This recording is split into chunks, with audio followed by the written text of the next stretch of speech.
মৃত্যুর বন্যা উত্তরাখণ্ডে, ভেসে গেল জনপদ, চাপা পড়ল মানুষ ও ঘরবাড়ি। মৃত্যু, নিখোঁজ ও আহত বহু মানুষ। ব্যাপক ক্ষয়ক্ষতি, চলছে জোর কদমে উদ্ধার কাজ। তবে ভয়াবহ এই বন্যার কারণে কি পরিস্থিতি উত্তরাখণ্ডে, কতজনের মৃত্যু হয়েছে ও কতজন নিখোঁজ ও আহত রয়েছেন জানিয়ে দেব বিস্তারিত ভিডিওতে।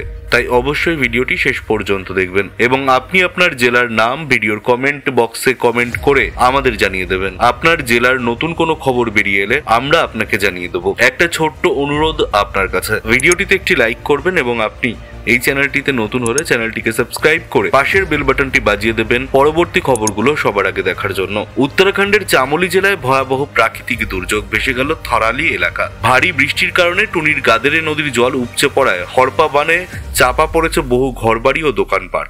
এই আকস্মিক বন্যায় এক যুবতীর মৃত্যু হয়েছে এবং আরও একজন নিখোঁজ রয়েছেন বলে জানা গেছে। প্রশাসনের পক্ষ থেকে জানানো হয়েছে এই ঘটনায় 30 জনেরও বেশি মানুষ আহত হয়েছেন, যাদের মধ্যে 6 জনের অবস্থা আশঙ্কাজনক। তাদেরকে জরুরি চিকিৎসার জন্য হেলিকপ্টারে করে ঋষিকেশের এইমসে পাঠানো হয়েছে। জানা গেছে শুক্রবার গভীর রাতে প্রায় 1টা নাগাদ এই প্রাকৃতিক বিপর্যয় ঘটে।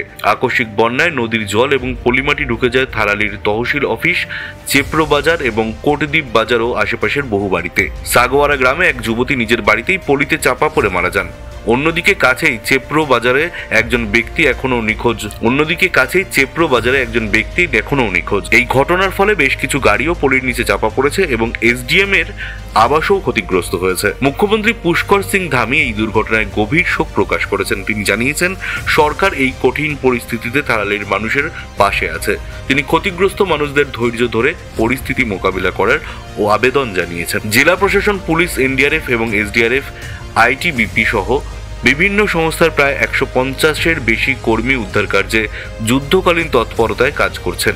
উদ্ধারকারী দলগুলি রাস্তা থেকে পলিমাটি সরানোর কাজ করছে এবং ক্ষতিগ্রস্ত এলাকায় বিদ্যুৎ সরবরাহ বন্ধ করে দেওয়া হয়েছে। বর্তমানে প্রায় 150 জনেরও বেশি মানুষ প্রভাবিত হয়েছেন। তাদেরকে তহসিল কম্পাউন্ডে থাকার ব্যবস্থা করা হয়েছে এবং তাদের জন্য খাবার, জল ও অন্যান্য জরুরি সামগ্রীর বন্দোবস্ত করা হয়েছে। আবহাওয়া দপ্তরের পক্ষ থেকে আরও ভারী বৃষ্টির সতর্কতা জারি করা হয়েছে। তাই জেলা প্রশাসন থালালির সমস্ত স্কুল বন্ধ ঘোষণা করেছে।